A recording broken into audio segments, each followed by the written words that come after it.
You guys may or may not know a guy by the name of Cenk Uygur. He's pretty new on the scene. He's running for office in California 25th District, California's 25th District. He's running against corporate Democrat Christy Smith. I did a video just a couple days ago, about 2 days ago, on Cenk Uygur basically triggering what I called Nancy Pelosi stands, because they're just these perpetual supporters of Nancy Pelosi. And he really triggered them by basically talking about the corruption of Nancy Pelosi, that she takes corporate donations from private insurance companies and health insurance companies, and doesn't support Medicare for all, and they absolutely lost their mind. Now, you're probably aware of a guy by the name of Paul Krugman. He is an economist. Okay, he's a pretty neoliberal guy. He's pretty sort of milquetoast type of guy, and he says most of the vileness in American politics today comes from the right, but that's because the right has far more power than the left. Given the chance, some on the left would be just as bad. I mean, I don't know if I'd seen this tweet before, but god damn, this is an awful tweet. Are you fucking kidding me, dude?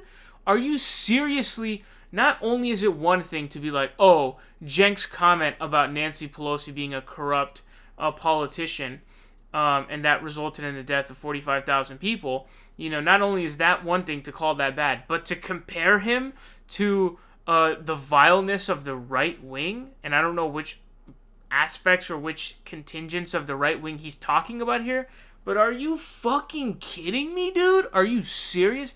This is the level that our political discourse has gotten, and the Democratic Party wonders why it loses every fucking election.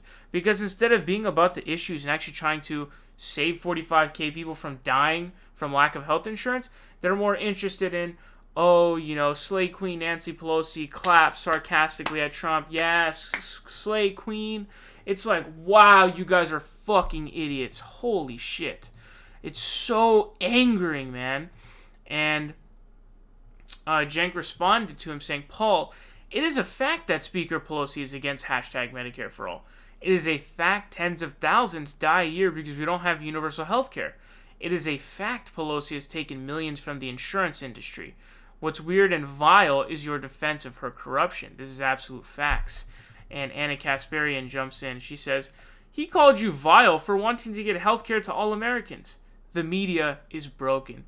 That is the most perfect analysis that I could really provide to this fucking story, because the fact that the media, Democrats in general, are more concerned with protecting their slay queen, which is a 9 trillion year old Democrat with 9 trillion year old views of status quo, who represents the status quo, doesn't support Medicare for all. The fact that you're more focused on defending Nancy Pelosi than you are defending 45,000 people without health insurance says a lot about who the fuck you yourself, are. It tells me a lot about who you really are, what you really care about, and what it is that you're saying. And so that's why, to me, when I see these Democrats, it just reminds me of why we lose elections. It reminds me constantly that a large chunk of Democratic voters are morons.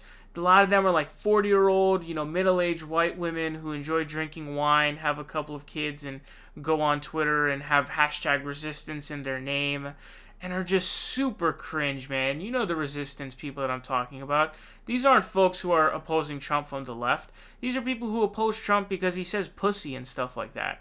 Okay, this is not like the same shit that we're talking about. And that's what's so angering about this. The fact that our public discourse is like this. The fact that Paul Krugman would even think of making a comment like this. That, oh, how vile you are for stating facts that 45k people die a year because they lack, basic health insurance. And no, look, Nancy Pelosi's taken bribe money from the private health insurance companies. By the way, she's rich herself. I tried looking up her net worth.